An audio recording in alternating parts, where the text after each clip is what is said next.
Have you always wondered what happens to the food that you donate to a food bank? Then this is the perfect podcast for you. Inspired by a recent Eat from Your Pantry challenge in our membership, we were intrigued to know more about where the food goes and how it helps others. So we're super excited to chat to Claire from Sevenoaks Larder about this topic.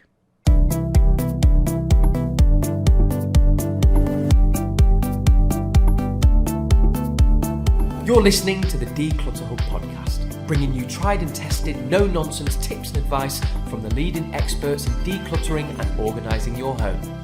Now here's your host, Ingrid Jansen.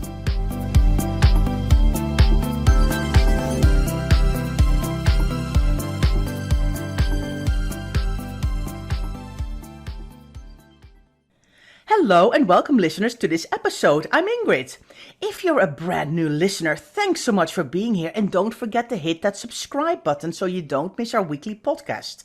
If you've been listening in for a while, thanks so much for being here. Now, welcome Claire. I'm so happy to have you on the show. Thank you very much. I'm excited to be here. Well, listeners, in all openness, I did chat to Claire before, because I wanted to know, what can she talk about? And I was buzzing with excitement when she said, yes, I'll come onto the podcast, because there are so many questions that we want to know about the food bank. And your story is, I think, super inspirational. Oh, and I love that too. So you definitely deserve so much kudos for what you have done. And I'm so delighted that you can share that here on the podcast, because it's always nice to say thank you to other people, but you're the top woman. You deserve all the credit. Thank you very much. I certainly couldn't have done it without the team I've got, though. They are fantastic. So all credit to them. I'm the one that sits at the top and organises everybody, but they are amazing. All of them amazing. So I'm very lucky. Now, just to clarify, in case you're thinking, what is Sevenoaks Larder? Sevenoaks Larder. Sevenoaks is a town here in the UK, in the southeast of England. So it's called Sevenoaks. And a larder, in case you're wondering, is like a pantry kind of type. We call a pantry a larder as well. So Sevenoaks Larder is where kind of the name came from. But tell me the story, Claire. I think you need to tell your story. How did this all came about? Why did you set up a food bank? Well, you didn't intend to set up a food bank, but no. So tell us, what happened? I'm a chartered accountant by trade. I didn't have this in mind at all. But as you know, we last March, we all went, in the UK, we went into lockdown on the 23rd of March. And suddenly lots of people in Sevenoaks couldn't get out. They were shielding or too afraid to go out or whatever. And suddenly there were a whole lot of people that couldn't get their shopping, couldn't pick up a prescription, couldn't go out to walk their dogs, even some of them. So there was a group that started going, but independently I put letters through people's letterboxes saying, if you need somebody to help you, I'm Claire and I live at number whatever, and here's my number, give me a call. And then I realized there was a bigger community effort going on. So I joined forces with them and became the coordinator for Sevenoaks. And then I gradually realized, as we were delivering people's shopping and they were paying us back, that some people just couldn't afford to pay us. They were really struggling to pay us back because during the furlough system, some people had literally just suddenly overnight lost their jobs and therefore their income, if they were a manual worker or if they worked in a shop or something like that. They went from being able to manage to nothing overnight. And I started to think, how do those people manage? So bonkers as it was, over a weekend, I thought I'm going to try and raise some money to do some shopping for these people, because Sevenoaks has, yes, a lot of need, but also can be there are pockets of great wealth in it. So I thought we should be able to look after our own. So I devised a form with about 80 basic food items on and priced them up, and did a Facebook campaign, a social media campaign, and over the weekend raised about £3,500, and just made it known that we would accept, or I would accept, applications for shops. And I got a band of volunteers together People could choose the food that they wanted from our form up to the value of £25. A volunteer would go and buy it for them and deliver it to them. And that's how it all started. And then lockdown came and went and came and went. And we stopped at the end of August thinking, oh, that's all done. And then it soon became obvious that it wasn't done, that there were still many people suffering and really struggling to buy food for their families. And so I thought, right, we need to become a permanent food bank to support people permanently, to let them know that we're going to be there for the foreseeable future, that there's support there. And it was very important to me that I carried on the ethos of Lockdown Larder, which was to give people choice over what they were receiving from us, because I tried to put myself in their position and think, if I was feeling very low and at the point where I needed to ask for help, you've lost a lot of control over your life, your self-esteem's probably rock bottom, you're feeling fairly rubbish, and then if someone gives you a pre-packed bag of food and hands it to you and said, this is what you're feeding your family this week, that would just be another knock to you. So I felt very strongly that we should allow people to retain as much control over their lives as we could, that was available to us, and the choice and the sense of dignity and respect that we gave them, calling them our clients and things, was something we could do. So that's something we have maintained since we became a permanent food bank in November, and became a charity. So it's grown an awful lot since then, and we're currently supporting 111 families. Wow. So I know, it's a bit bonkers. Yeah. So what basically started off as a let's help our neighbors out idea in when we were in the depths of the lockdown larder, let's help out our neighbors. Can we get you a prescription? Can we get you some shopping from, like, some milk from the stores? Has now kind of snowballed in about 6 months' time. Yep. And of course, now you've been going for a year, but in 6 months' time, it snowballed from helping your neighbor to actually a complete charity and a complete food bank initiative. It is. It's huge. I have lived in Sevenoaks all my life, and I had no idea that there were people that struggle like they do. The perception is that Sevenoaks is a very wealthy area, and it is. But there are also outlying bits where people really, really struggle for many different reasons. Yeah. But there were a lot that, as they applied to us, I started to think, what did you do before? How did you manage before? There wasn't this. There is a food bank already in Sevenoaks, but it's once a week for an hour on a Thursday. So I thought, well, what happens if you run out of food on a Friday? What do you do for the week? And also it's a pre-packed bag again. And I just felt very strongly that I wanted to try and help people maintain, like I say, as much dignity as we could. Mm-hmm.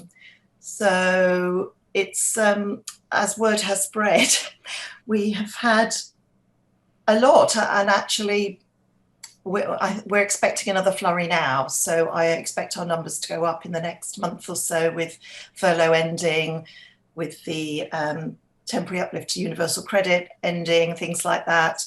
We're expecting another flurry, and we will support as many as we can for as long as we can.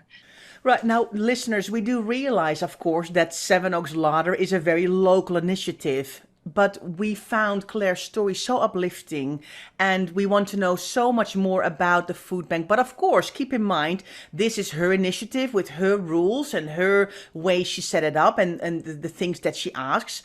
But there are food banks all over the world helping people. So if this podcast even inspires you a little bit to donate money or time or food or whatever, that I think we can contribute to a better society. That's what Leslie and I feel very strongly about. So that's why we said we can't just let's just pick a food bank, hear about their ethos, their story, and we just hope it resonates with you wherever you are here in the world. So Claire, you probably had first some tins in your and cans and bags of food in your own kitchen.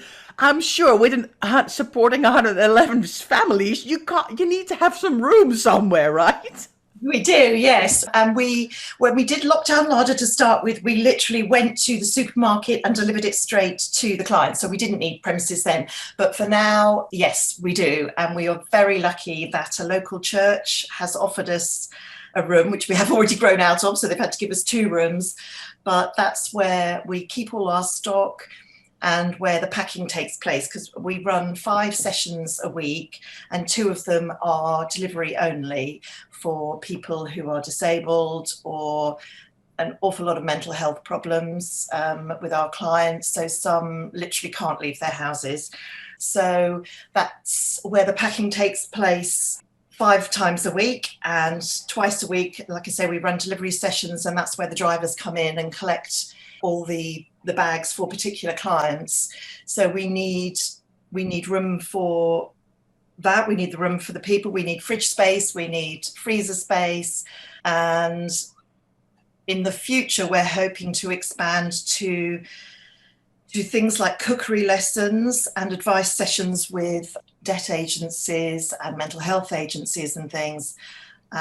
Because, as I said before, there are many reasons why people come to a food bank, but lack of education is one.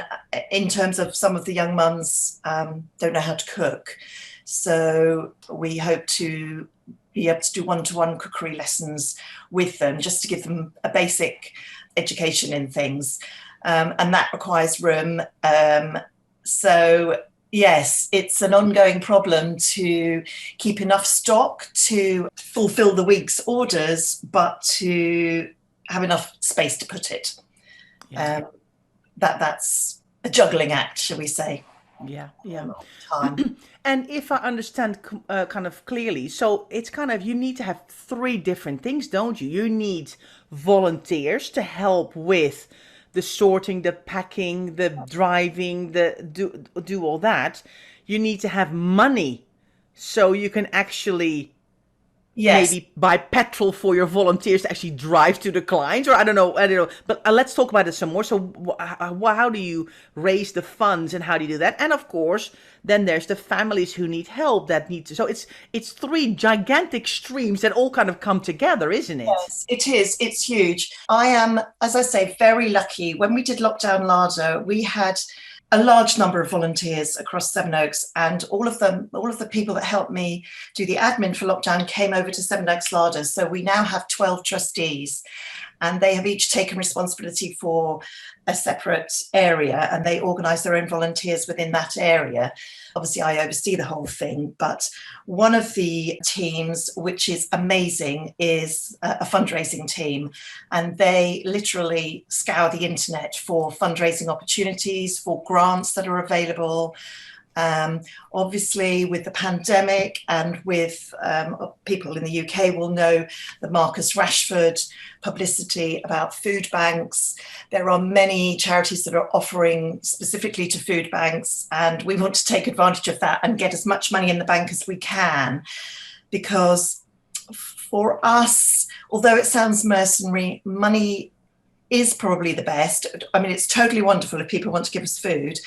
But if we have money, firstly, we can access products cheaper than other people because of our charity status.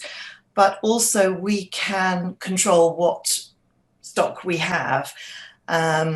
Because lovely as it is to receive boxes of chocolates and packets of sweets and things like that for people, what people need is meals.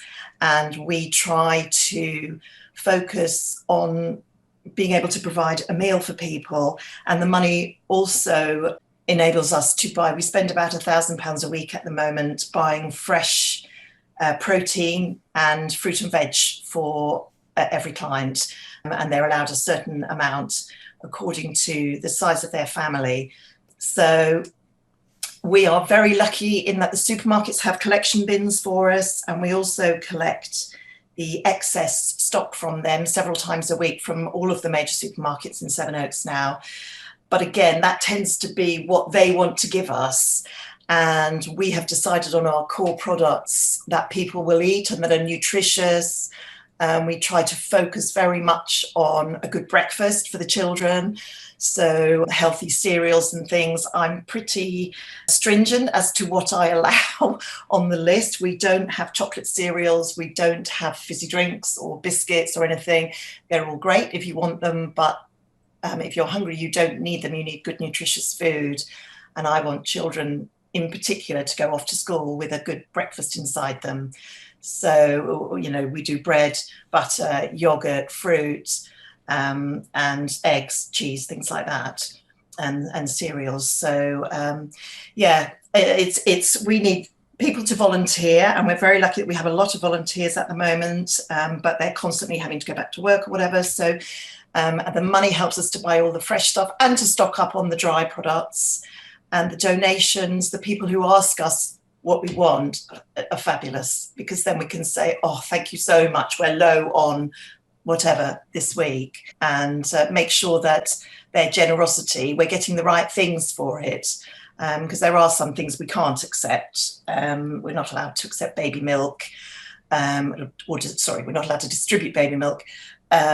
Nothing with alcohol or alcoholic connotations in it, as quite a few of our clients have had problems in that area, and we wouldn't want to have any difficulties with that. So we're very grateful for every bit of support, and so far it has worked very well, and we've managed to keep a good balance, and people have been incredibly generous.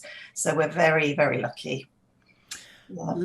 Let's go for a quick break, and then I would like to talk to Claire a little bit more about the foods and things and the list. That I find that I love a list, as you know, listeners. So let's talk about the list a little bit more. So see you after the break. Hi, just a little break from this podcast episode to ask you a favor. If you love tuning in every week to listen to us talk all things clutter, then we would appreciate it so much if you could take 5 minutes out of your day to leave us a review. You can do it in your podcast player or on our website. It helps spread the word so that other people can kickstart their decluttering journey too. All right, we're back with Claire from Sevenoaks Larder, and I have, of course, questions about the list. So what is the list? Tell me a little bit more, because I think there's two different lists you're talking about. First of all, I think on your website is a wish list of things you would really love. So you've got a lot of stock in your church where you've got room, but you also talk about the list that people can fill in themselves. So what if I'm a family, I'm struggling to feed my family, and I'm calling you for help? What happens then, and how does this list work? So what happens then is you would be sent a link to fill in a form with details of the size of your family, the circumstances of your family, and any particular allergies or mobility problems. Then our client team would ask for some sort of proof of eligibility, whether it's your benefit statement, or sometimes we support many of the local agencies of people in certain situations, and we don't ask for proof for them because they're having a fairly rough time already. So you would get that. As soon as you've sent that, we say, right, you're now accepted. We tell you when your session would be, whether you can come and collect or whether you would get a delivery, and then you're sent one of the lists. Perhaps we should call it the form. We sent our form, which they then say this is for next week.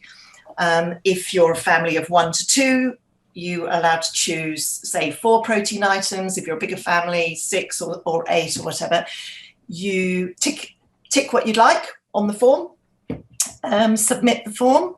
That comes through to us on a humongous spreadsheet. And then from there, we make up our packing sheets for each day and the delivery sheets. And we have a supervisor, one trustee supervises each session. They print off the sheets for their session. They arrive at the beginning of the session. They're all packed to order per client. And then either the client comes and collects them or the drivers arrive to pick them all up and take them to the clients. and that process happens every week. So you will be sent your order form every week. We have no limit on the number of times that you can apply, because to me personally it seems a little bit absurd if someone's really struggling to say you've got 4 weeks food and then that's it, because you're still going to be struggling at the end of 4 weeks if you've got no income. So until they don't need us anymore. And we love the emails that we get when they say, I've got a job, or I can now manage on my own. It's just such a wonderful thing. We're so pleased for them that they have got back on their feet. But, you know, we don't judge really. If people say they're struggling, obviously they've got to give us some proof of eligibility, but we take them at their word. Yeah. Because however much income you're getting in, we don't know what their circumstances are in detail with what's going out. Yeah. And if they tell us they're struggling to buy food because there are other expenses because of their circumstances, then, you know, then we will believe them and say, okay, well, we'll help you if you're struggling. Yeah. So a big part of of course, helping the right families. Mm-hmm. But you said you were talking about, I think breakfast is super important. Getting meals is really important for me. The protein, the veg, all of that kind of stuff. Mm. But people can donate food to you, can't they? Absolutely. Yes. We have a wish list on our website. We have a Facebook page. We have Instagram and Twitter, and every Monday we have a wonderful, wonderful lady that looks after our stock control. She tells us what we're low on. On the website will be an entire list of what we would appreciate donations of. But at the beginning of every week, we publish a list of what we're low on. Yeah. Because the preconception from most people is that food banks, all they need is pasta and baked beans, which is great, but at the moment we could open a pasta shop. Yeah. So if somebody wants to donate, fabulous, but you know, they want to know that their money is going to the right place. So we try to direct people a little bit, because we try to be fair amongst all the families. And if we get only odd bits of various foods, obviously some families will get it and some won't. So we try to be fair amongst them, which is why we try and scale how much people can choose. Although we always have the feminine hygiene products there. They're always there as a free choice. We want to limit those. So those and nappies and wipes are the only things we have as non-food, because they are very expensive. And with things like the feminine hygiene, it is the women that tend to limit themselves to feed their children, and we didn't want that. So yes, we have the form, which is what the clients fill in, and then the list, we have a main list and then a wish list of things we're currently running low on.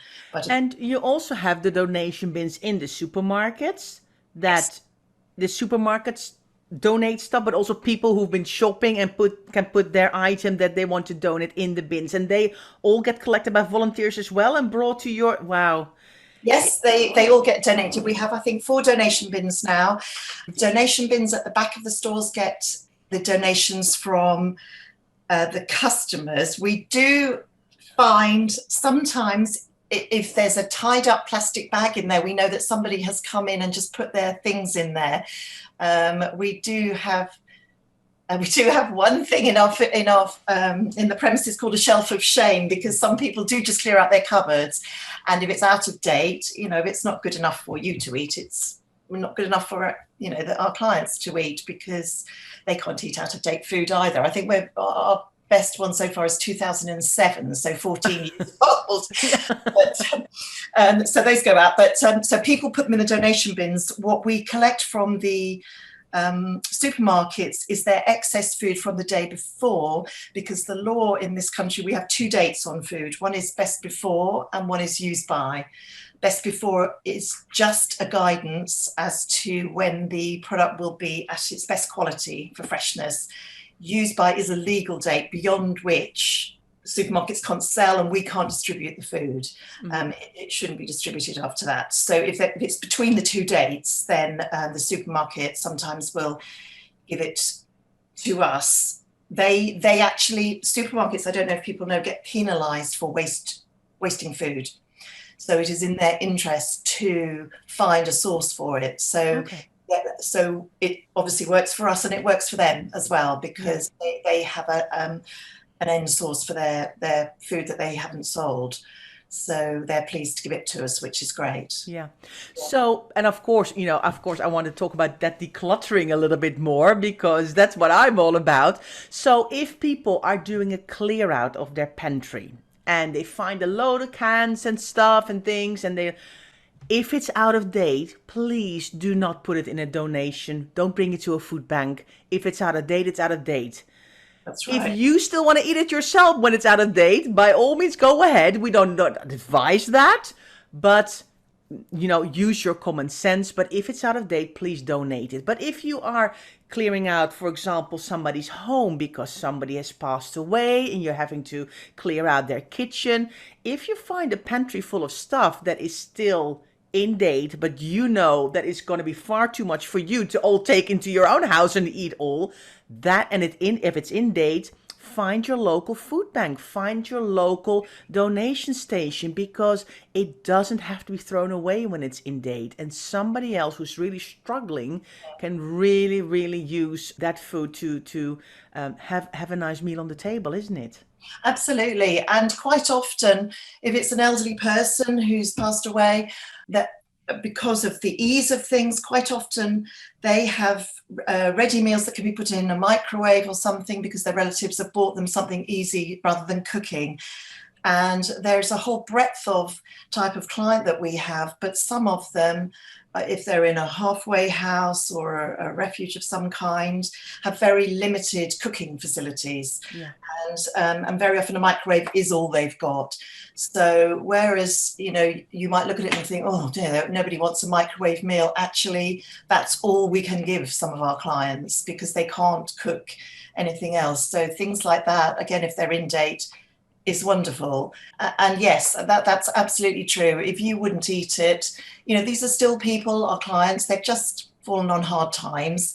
They just need a little bit of a helping hand at the moment, but they still deserve dignity and respect, and not to feel like they're getting someone's leftovers or what other people don't want. We try very hard to avoid that. But if they're in date, then your local food bank, I'm sure, would be delighted to accept anything. Yeah. And if you're in doubt, have a look on their local website. Give them a call. See if you can find out some information before you kind of just randomly bring lots of stuff when you're not sure. It's better to check them before, just by giving a call, dropping an email. A lot of people, you can find online, and it's just wonderful if that food is not wasted, because that's something that we really try to avoid, is as little food waste as possible. So, Claire, how many volunteers have you got? I mean, you've got already 12 trustees, but I'm assuming, have you got any idea how many people help now?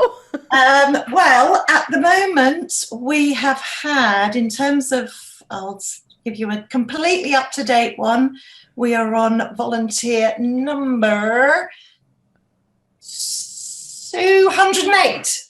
Wow. Not all of them have been given jobs yet. And some of them will have gone back to work, but an awful lot of them do. And actually, looking at the last list, I can see that one of our clients has volunteered, because some of them are very grateful and they want to give something back as soon as they can. But there are all sorts of things, because obviously with an organisation of this size, there's admin as well as the actual practical things. There are things to be picked up from the supermarket, there are bags to be packed, there are shelves to be stacked. We have quite a lot of Duke of Edinburgh students, so that the Duke of Edinburgh project is very popular in the UK, and at senior school they do voluntary work, so we have quite a lot of Duke of Edinburgh children. We have school children who have just started to learn about homelessness or something like that, and we have a young supporters club, and they can come and get a sticker and a fact sheet and things, and we show them what we do and how it works. We never let any visitors come come or when our clients are coming, because as we always say, they're not zoo exhibits. They're just, we want them to see what we're doing without going any breach of confidentiality. And the children, I think it's very important that they come and see and that you destigmatize it, because we have had so many different backgrounds coming to us for help, maybe just a short time, some of them, but you never know when you're going to need help. And to stigmatize it for children is just another blow to them. So it's really important, I think, that we get the message across to primary schools that these are still just children and they're perfectly normal, and there's so much excess everywhere. It makes sense to redistribute it to those who haven't got enough, and that's all we're doing. Yeah. So, yeah. Oh my goodness, listeners, are you feeling just completely uplifted by this story and just completely inspired? I'm so in awe of you, Claire, of everything that you've achieved. It is a massive feat of energy and enthusiasm, and probably working around the clock, because I have a feeling that I kind of know how these things go. It kind of went from an idea and it spiraled completely out of control, but probably one of the most satisfying things that you've probably have ever done. But could you have ever imagined that you would support so many families, have so many volunteers, have so many people donating and doing all these outreach projects? It's incredible. I've been blown away by it, truly, truly blown away. And obviously sad at the number of people that need our help, but I just thought it might be a few. Yeah. And that, I just do a little bit and then we'd all go back to our normal lives. But I think it has been a real eye-opener for me and for all my fellow trustees, and just you just wonder what people did before. And I think the answer is struggled on. So if we can do a little bit to make their lives just that little bit easier, then yes, that has been a huge reward for us. Yeah. So absolutely amazing. So thanks so much for being here, a guest on our podcast. We'll definitely put all of Claire's details, the website, the Facebook page, the Instagram, Twitter, everything. We'll put in the show notes. So if you want to check it out, if you're local to Claire, maybe you want to donate some food or donate some money or donate some time. If you're not local to Claire, which many of you as listeners are, and you feel completely inspired about hearing this story, see if you can help locally where you are. It doesn't always have to be money. It can be with time or with food as well. But make sure that the right stuff goes to the right people. And we can all battle this way. We can battle food waste together as well, which is an amazing buy thing as well. That a side thing that we can then help towards as well. So Claire, I appreciate you so much. So well done. Bless you. Thank you very much. Thank you for having me. Thanks so much, listeners. So, wow, I hope you are inspired after this podcast. Thanks for listening, and we hope to see you next week.